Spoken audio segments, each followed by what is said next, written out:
maybe Republicans don't get to hear a whole lot about, because we, you know, the Sierra Club and all those folks are the ones who seem to own the environmental stuff.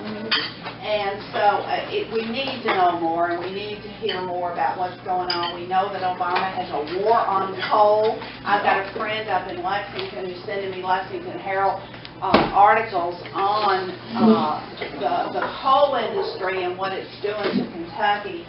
Big articles of type that you might end up seeing, you know, somebody getting a Pulitzer Prize or something about, because it's these in-depth things. And there's really actually a lot of coal in western Kentucky that's impacted. And you know, we think, well, how does that impact us? It impacts us because TVA uses that coal. And really, even though we're not Kentucky, western Kentucky's not that far from here, and that economy, I mean, there's a feed back and forth with that economy. A lot of those folks go to Nashville to shop if they have money. So, you know, there is a regional impact to this. So Jane has a degree in microbiology, so we have another lab lady back here. I skipped my micro class, and later on when I was trying to figure out lab stuff, I wished I'd taken it, although at the time I didn't take it, I was glad I wasn't taking it. So maybe Jane can tell us about a bug or two, I don't know. But she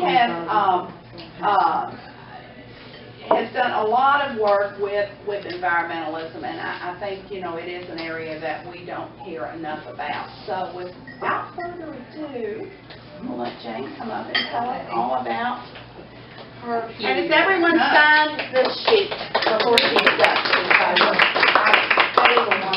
And the hat. Where's the hat? It's on the chair right there. Oh, okay. Oh, there's money. Ooh. It works. And it looks like real U.S. Federal Reserve dollars. It's worthless. Worthless. Worthless dollars. Good relations with Rockefeller. Well, thank you, Martha. What she didn't tell you is that I also have a pretty strong background in Republican politics, having worked at the RNC and the National Congressional Committee in the field. So I'm among kindred souls here. We knew we wouldn't have anyone that did. Okay. I also want to recognize our chairman, our state chairman, who is here, Tanya Jones. She is our volunteer chairman for the Tennessee Energy Forum. And I see several people around here who helped me, Bob and Al and Lonnie, especially with the Veterans Coalition that we put together. So I want to thank all of you for being part of the Tennessee Energy Forum. We are one of 26 states across the country that have individual state forums. We are nonpartisan, or at least that's what they say. I always like to think that anybody involved in any sort of issue is partisan. That doesn't mean that it goes, you know, it's always a Republican issue or always a Democrat issue, but we're involved because we believe, and in my definition of partisanism, that's what it is. The reason we started the Energy Forum is we'd like to put forth a different point of view than what we were getting several years ago. We're promoting responsible use of energy. We want to achieve energy security as a country, and that's one of the reasons we've asked veterans to be involved. But by and large, we're here because we want to hold our elected officials accountable for developing and creating and implementing a strong energy policy, which ever since we started the Department of Energy, there's never been one. So our goals are not only to educate ourselves and others, but to make sure that our voices are heard on various energy issues. We started in 2009, and the issue that really prompted this whole group of states banding together was the cap-and-trade issue. And as you know, that became somewhat of a conservative Republican issue, but it was also a way for us to look at energy on a broader scope. As you know, energy is literally everywhere. It's not the gasoline in your tank. You know, it's the fuel that fuels the trucks, the trains, the airplanes, anything that carries cargo, food, building supplies, and other durable goods. That's all part of the energy system here. It's also found, and I didn't realize this until I got involved in things like pharmaceuticals, lipsticks and perfumes, deodorants and candles, car seats, cell phones, and even soft contact lenses. So you'll find natural gas and oil in any of those products.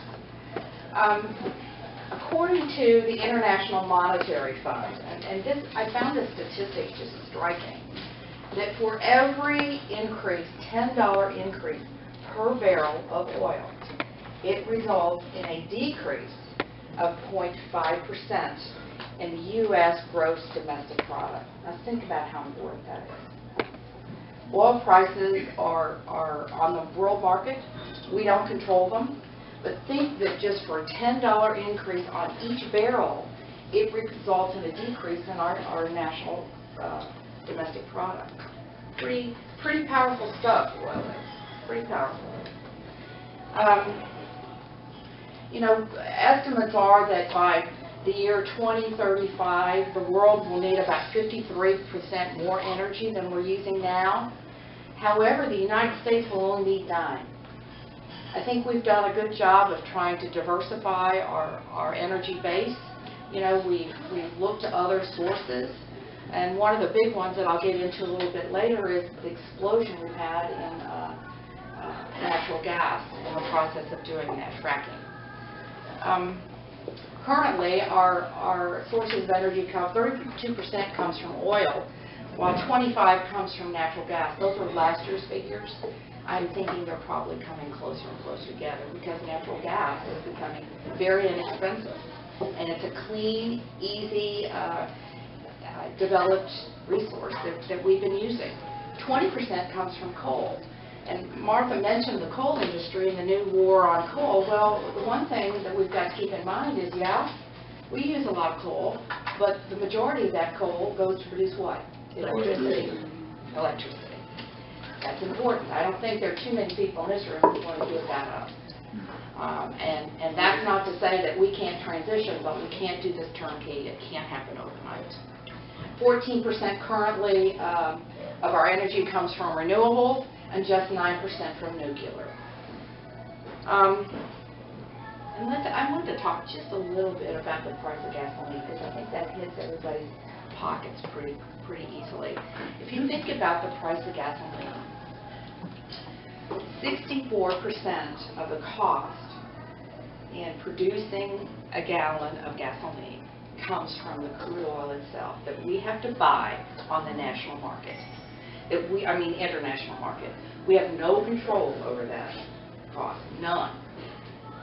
13% goes into the refining, and as you know, we're pretty strong in that here in the United States, particularly down in the Gulf. 12% goes to taxes. Those are primarily federal taxes.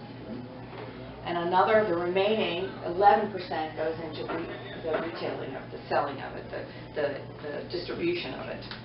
So when people complain about gasoline prices going up, the first thing you have to look at is what's happening on the international market. It's the crude oil, because almost 2/3 of the cost in a gallon of gasoline is determined by what the price of crude oil is. Which means that oil and gas companies profit 6%. Now, we've heard a lot about how much money oil and gas make. Well, they only profit at 6%. Let's compare that to others. If you're in pharmaceutical business, you're probably somewhere around 19 or 20% profit. If you're in computers, 28% profit.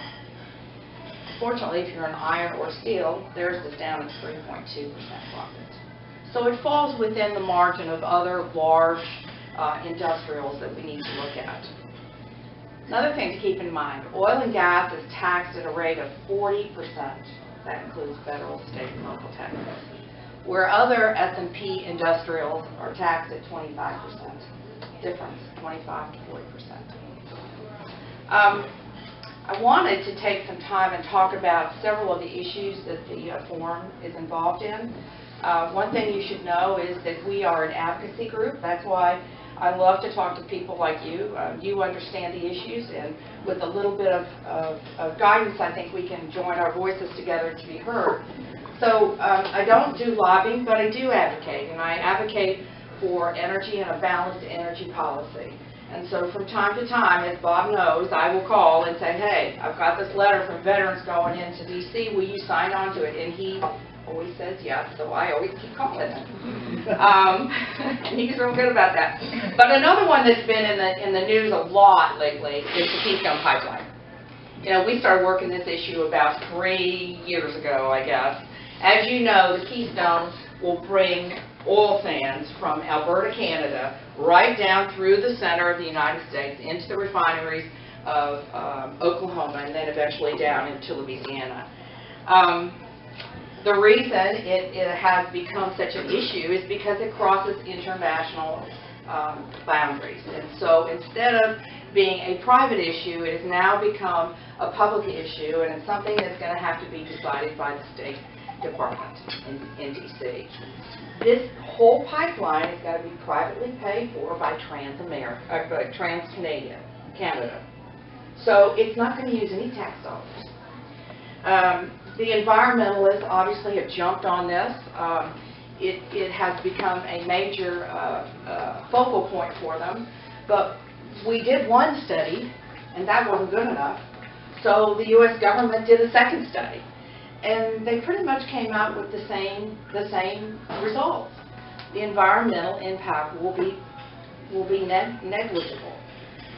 They were worried about the aquifer in one of the, as I call them, one of the square states in the West. I don't remember. I think it was Nebraska, actually. And they rerouted that. You know, the governor, who in Nebraska happens to be a Republican, said, okay, this makes sense. And they rerouted it past and around the aquifer, so there wouldn't be any problems with a major source of water. One thing that I always like to remind people about is that the United States imports more oil from Canada than any other country in the world. Think about that. A friendly neighbor, a neighbor who for years and years and years we had no border security. They are wanting to transport their oil sands down to us, and we're still sitting there saying, well, gee, I don't know. I'm not sure about this. The oil sands in Canada is about half of their production, but the United States takes 99% of that production of oil sands. So, you know, this isn't just an environmental issue. I think it becomes, you know, an issue of being a good neighbor. It becomes a strategic issue. I mean, we have Canada to the north. And let's face it, they're not stupid. If we don't get it, where do you think it's going to go? China. Right. Exactly. Exactly right. It's going to China. And in fact, they started to do studies figuring out how they could get it from Alberta out to their west coast to see if that would, at least they'd have a fallback plan. They'd have a plan B. The other things that the Energy Forum has been involved in is ozone. That is probably the most boring thing I could think of to be involved in. But it's been kind of interesting because the EPA sets ozone standards. And my charge was to try to get people involved at the local level, particularly elected officials. If you don't meet the standards for ozone, you don't get any highway money. So when I talked to Anthony Holt, who is the Sumner County executive, and I said, what do you think about this? He just exploded and said, he said, I don't have the money. We are sitting here in an economy that's not moving forward, and I'm being told by Washington that if I don't meet these standards, I don't get any highway money. And you know what the other problem is, Jane? I said, oh, Anthony, what is it? And, I mean, you know, this is like a 20-minute conversation. He said, the other problem is I'm a suburb of Nashville. You know, I got people coming and going all the time. It's Nashville. But I'm a little county up here to the north, and I got to find the money or I don't get any highway money. So we were able to kind of push that off a couple of years ago, but it's another issue that's going to be coming back around again. When we started looking at that, there were 20, and I would say now there's probably 15 counties out of our 95 in Tennessee that cannot meet those standards. and they're getting ready to raise them again. And if that's the case, not one single county in the entire state will be in an attainable status. They'll all have to start working to reduce their ozone levels. Hydraulic fracturing, or fracking as everybody likes to call it. You know, probably the biggest economic boom that we could ever have had in the middle of an economy that's just not moving forward at all. Let me just tell you, for Marcellus Shale is the shale that's up there in Pennsylvania. Then where I'm from, fellow Buckeye in the back Sears, he and I both went to Ohio State. I'm sorry. We love it. We love the Buckeyes. And in Ohio, the Utica Shale, I'm from northeastern Ohio, and I'm telling you what, it is the Rust Belt up there. We are talking Youngstown, where plants went out of business, the car business went south quickly. It reaches all the way over to western Pennsylvania, and that has turned the economy around in those areas. For example, this just makes me crazy. In Pennsylvania and West Virginia alone, it created 27,000 new jobs in the middle of a depressed economy. And they feel like there is a potential of just hydraulic fracturing to create as many as 300,000 jobs. Now you're talking about a 3 or 4 state area. That's a lot of jobs, a ton. Now this is what got my attention. $6 billion is paid in taxes at the federal, the state, and the local level. $6 billion in taxes alone. A lot. And they believe that by 2020, that it'll infuse somewhere in the neighborhood of $25 billion back into the economy. In Pennsylvania, they've been doing fracking since the 1960s. They've got well over 100,000 oil and gas wells. And they haven't had any major problems that we're hearing from the environmentalists that could happen. That could happen. 50 years of fracking and we don't have anything major. In Ohio, that fracking has produced 70,000 wells, and again, no major problems. The Associated Press, in fact, reported that $1.2 billion was paid to private landowners just in royalty releases. And that was only for 1 year last year. Just 1 year, $1.2 billion going right into taxpayers' dollars for use of their land. And again, you know, we don't have any good studies from the other side. The EPA hasn't been able to give us any good studies showing really what the problem has been.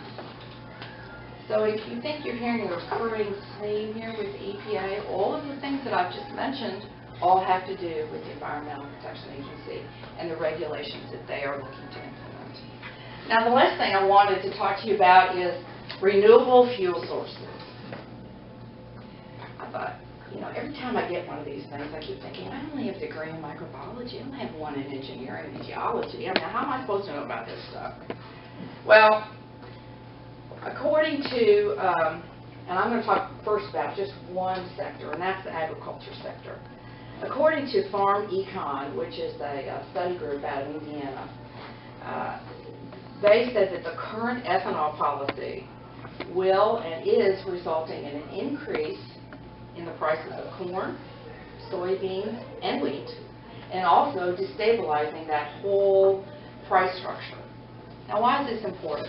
Well, ethanol, as you all know, is part of our way of weaning ourselves off of fossil fuels.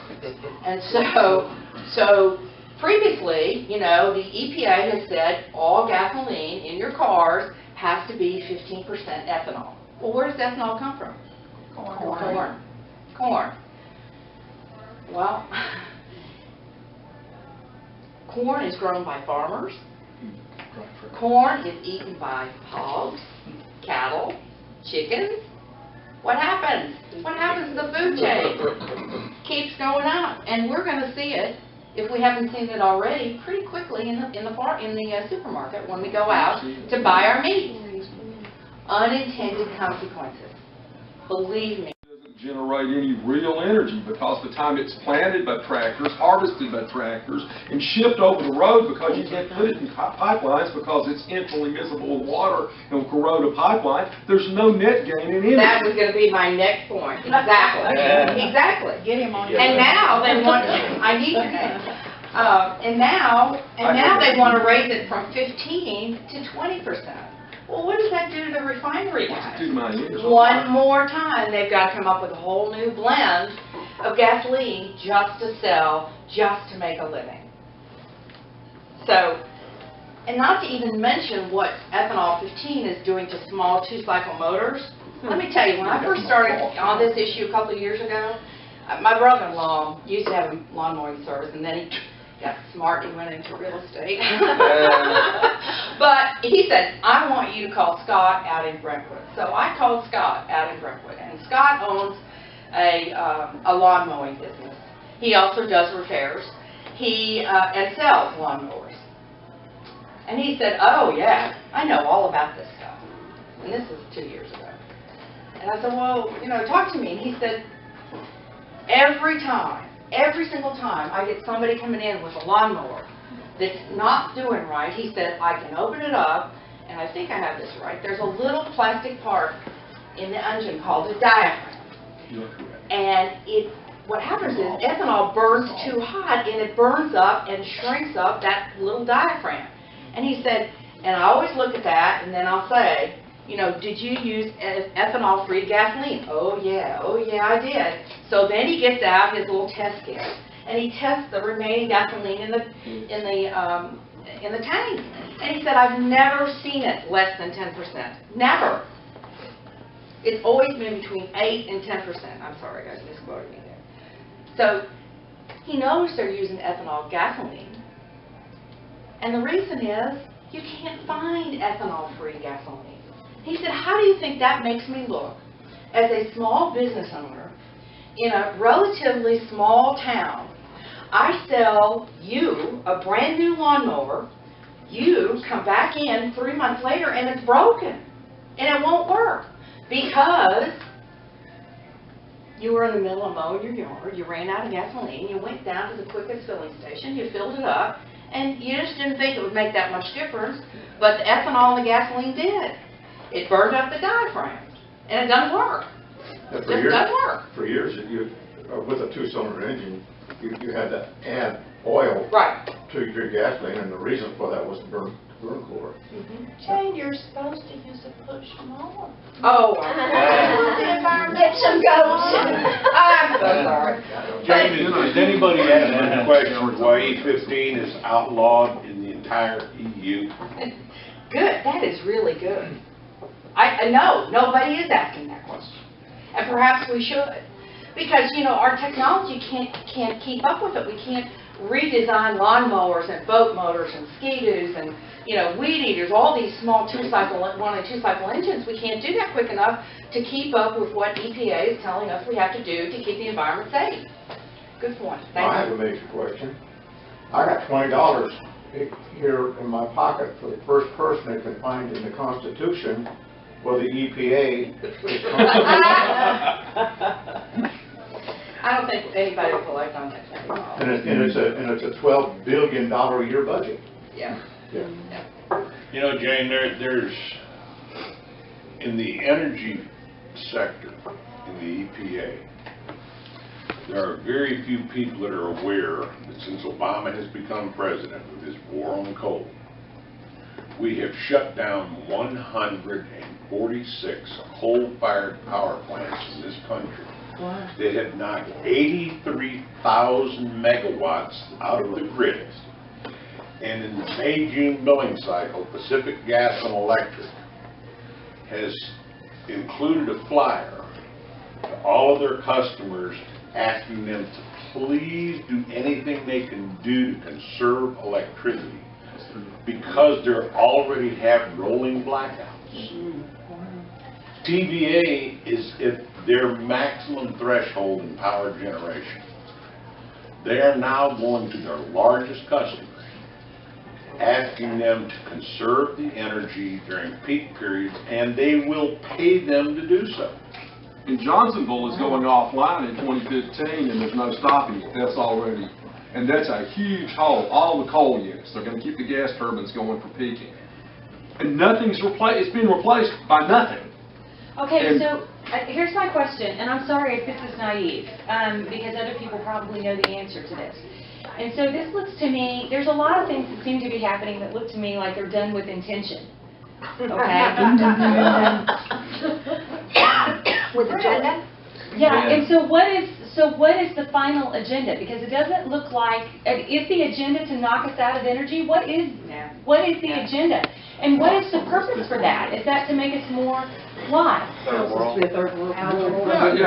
I think that's a great discussion question. I don't know that I have an answer for that. Because I don't know, other than, that it seems that the EPA is driving the energy agenda.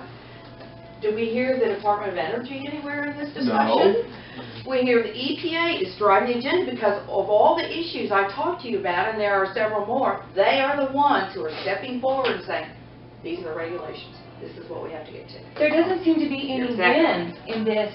Who's winning? Who wins if all of this stuff happens? We have these rolling blackouts. We have no energy. We're unable to, and we turn into a third world country. I can give you two winners right now. Number one, those regulators and their authority wins, and that's very important to them, is they build a bigger regulatory empire and go further up the government. But they don't have energy either at their house, do they? It'll be okay if they do well enough. Here's the other biggest winner in the Keystone Pipeline is an organization that I'm a shareholder in, frankly. Warren Buffett's Berkshire Hathaway Corporation controls the Burlington Northern Santa Fe Railroad. This stuff's still coming in, but it's coming in a much more inefficient way on tank cars and trains. BNSF controls over 80% of that market. The Keystone Pipeline will displace most, but not all of it. And how many greenhouse gases are being created Generated with by all those that? trains. Yeah. That's, well, I mean, it's... Carbon footprint's still there. And of course, we know that Warren Buffett's been the biggest money of all Obama supporters. What do you think, he just did that in a vacuum for no reason? And of course, the share price of Berkshire Hathaway is up over twice what the general market is during this last period of market increase. And BNSF's a major reason why. He only owned a small portion of it until the opposition to the Keystone Pipeline peaked, and then he bought the rest of it out. Well, why would that be? There are people getting well off of this. This gets back to the Rahm Emanuel thing. Never waste a crisis. Well, if there's not a crisis, let's go create one, so we can't waste it. Okay, so then the upshot becomes you have a few very, very powerful people that are doing very, very well. The rest of us are suffering. And so what do Americans do?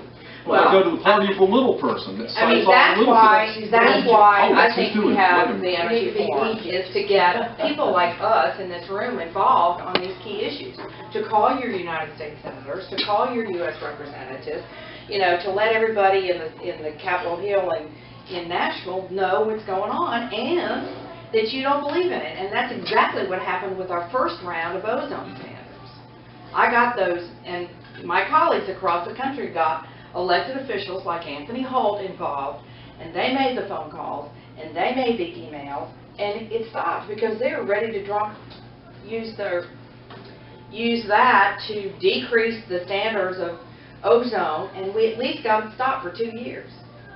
So it works, but it takes a lot of work. Does anybody have a definition of ozone? I have a reason for it. Oh. In the 1960s, I worked in a transformer company. We had limits on ozone. Not one electrical engineer could give a definition. Nobody knew what ozone was. They knew it was created. Lightning creates ozone. Yes, Yeah. very Okay. much so. Yeah. How harm does it do? Well, it does tend to deteriorate rubber after a point, Yeah. because it's trivalent as opposed to bivalent oxygen, if that means anything to anybody that doesn't have a chemical degree. But it's definitely a real thing, and it definitely has real effect. And it's measurable. Yes, and it's quantifiable. You can measure. Parts per billion or million, yeah. Because we used to measure it. But not an electrical engineer could answer what harm it did to anything. Well, the component of smog that you can see that isn't oxides of nitrogen or sulfur dioxide. The other part, the reason why LA looks like it does in the LA basin is primarily due to the diffraction caused by ozone. It's because ozone isn't dispersed. The Nashville Basin shows the same thing when we have an actual summer. It hadn't shown it this summer, but it probably will at some point before the end of summer. That gets you to the other point. I mean, you know, we have constantly been attacking the levels of ozone, and I used to live in Washington, D.C., and I know what it looks like when I went in there. But you know what? We got to a level where a lot of that's not here anymore. And instead of just saying, oh, we've been successful, let's just keep, you know, pushing the poor armaments down for less and less ozone, without looking at the rest of the economy. I mean, at some point, health has to be balanced with the economics of it. It gets back to And something. I don't think they're doing that. It gets back to something I was first exposed to learning about Tennessee Eastman in Kingsport in the 1970s when it was still part of Eastman Kodak. They had reduced their emissions into the South Fork of the Holston River by 93% from what it was before there'd been any environmental regulation. That cost them, I want to say, $30 million in 1970s dollars. To reduce it from 93% to 99% cost them another almost $200 million in 1970s dollars. And of course, it didn't change stuff that much. It was just the idea, you know, we can do better. Technology exists that we can do better, so therefore we have to do better. Whether it's cost effective or not, it's not the question. We can do better, and that's our job at the EPA, is to make sure everybody does everything You know, when clean you as make possible. decisions in a vacuum, those are the kinds of decisions you get. Kathleen, did you have a comment? Yeah, I was going to ask, have you made this presentation to, you know, our General Assembly or our group? No, I haven't. You know, I've talked, in fact, I've got another breakfast meeting next week with, only they meet at 7:30, with a group of small business CEOs, you know, and I've talked to several of the Republican groups, but we haven't done anything in the General Assembly, primarily because this is a grassroots effort. Yeah. You know, I'm working to get more people involved. I want to start working to get more grass tops involved. It needs to come from the bottom. I mean, they need to know that people like us who don't own stock, you know, who just drive cars and ask good questions, we're concerned about this. And it's just everyday people. And particularly small businesses, because cap and trade hits small businesses. You're right about that. Well, you know, Jane, as we fight this environmental war on coal, it's amazing to me that the German government is building the largest coal-fired power plant in the world in the most restrictive environmental climate in the world. But have y'all heard the radio spots that Lamar has a renewable energy policy? 4 points. For those wind things that kill the strains. No, we went for that. Oh, I love it. You know, you mentioned the price of oil, how it affects the economy. For every dollar a barrel that, for oil, it reflects at the gas pump at 2 to 3 cents. 64%, yep. Now, it costs only about $15 a barrel to bring a barrel of oil to the surface, and I'll pick the one where I studied, Africa, which has really a better grade of oil than South America or Russia. Oh, absolutely. And it costs $15, costs about $3 a barrel to take it to their lifting point, put it on a tanker in the Red Sea, and about $1.50 a barrel to bring it to the United States. You're talking less than $20 a barrel to bring it into this country. The difference are in the speculators. If we can find a way to keep the speculators out of the market and buy direct, we ought to be able to do that, for God's sake. If we did that, think what it would do to our economy. We don't have to have OPEC. That's right. Well, last month, the United States was the largest oil-producing country in the world. And what people don't really understand, we have such an abundance of national gas. Incredible. A huge, massive amount of that gas is going to Europe because they don't want to go through Gazprom shutting off their gas from Russia. And you know what else, Al? There's this thing called liquefied natural gas. You got to be permitted to export it, and guess what? We're still waiting for permission. And do you know who controls that? IRS. Well, it should be Secretary of State, should be State Department controls export. Well, that's even worse. Well, we can't get it let's let smooth John Kerry. Okay, yeah. without a recommendation in the back. Two You need to things. stand up. Two things. Number one, if y'all haven't read Ayn Rand, Atlas Shrugged, Oh, you see so much of what's going on the same, because the government and the oligarchs, it's all big business, and that's why they're just trying to get rid of the small businesses if they can. But the other thing is, and I don't know if this would be your purview or not, but it would really be great to see a company such as Pilot kind of combine in an experimental way with maybe the manufacturers of natural gas engines such as Westport, and just as a pilot program, at least have some of the big trucks converted to natural gas. I think some That would fleets help. are, That would be but I fantastic. can't tell you which. Because I just read that. How is the comparison on, like, miles per gallon? How does it convert over? How do you measure that off when you go to CNG or just natural gas? How, Oh, you mean miles per gallon of oil based versus natural gas? 18-wheel truck with a normal-sized V8 diesel engine compared to an 18-wheel truck with a normal-sized CNG engine. And you don't get as much energy, just like you don't get as much from a gallon of ethanol. You don't get as much energy from 1 gallon of CNG as you do 1 gallon of petroleum, but it's still cost-effective because a gallon equivalent of CNG is less expensive than that comparable gallon of petroleum-based diesel. You know, you just hit the problem. If it's less money and they're charging, because they wouldn't charge for, I was thinking it would lower the amount of taxes that the federal government could get. Well, yeah, it wouldn't, because of as long as it's got comparable taxation per gallon, it would actually increase federal revenue. Yeah. Have you done a lot of studying in Spain? Spain's going to completely natural gas and everything. And so, Transportation, everything about it. Have you done any studies on the impact of that economy and what happened over there? something's got them at 27% unemployment, so I don't know. I'm just right now concerned about America's energy, but why not follow something that's working? Well, I mean, I'm not sure it's working because, you just have to take a look at it, because there's a lot of reasons that Europe's done the things that they've done, and there's reasons that we do things different here in the United States. We have more resources in our backyard than any country in the world has. So we have lots of, I mean, when we say it's got to be one way or the other, I think that's the mistake we all make. We're biased in our opinion. The other thing that we fight with is the fact this is a free country to make money. Businesses make money. And so if there's no money in for businesses, it's not going to go anywhere. And when the government speculates into these other things, Like the corn prices. I'm a farmer from Iowa. Oh, Right? So when you grow corn. I hear. When you mention corn, and you say it's not a good thing, okay, so it didn't help the small engines, but it helped out quite a little bit in other places. And most of the cars in Iowa, all state vehicles in Iowa, run on nothing but ethanol. And they just run on corn alcohol. 100%. Oh, really? And they're just fine. They don't even have, so if they catch fire, you can't see them burn? They use pure ethanol? They don't even use these E85? Well, you brought up a point that I should. My brother's a farmer. There's two sides to the coin. If you went into Iowa now and said, what happened to those farmers?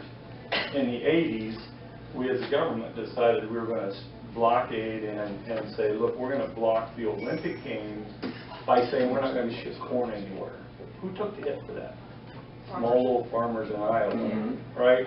All of a sudden, the small little farmers in Iowa, it's not Iowa, it's Nebraska, it's South Dakota. But it's primarily Iowa, because Iowa is where all the presidential candidates have to get sieved through to advance, so they can't be opposed to ethanol, whether it makes sense or not. But they get a small break, and now we want to write on their backs a little bit, right? There are better sources. I'm not disagreeing with that. Thank you. But, well, I mean, we live in a state, we live in a country that says we should care about the whole, not just our special interest. And there are a lot of options. And I hope I pointed that out, but when you look at each one of these issues that I talked about, there's the greater whole you have to think about. Ozone being a perfect one, the other side of the corn issue. And we're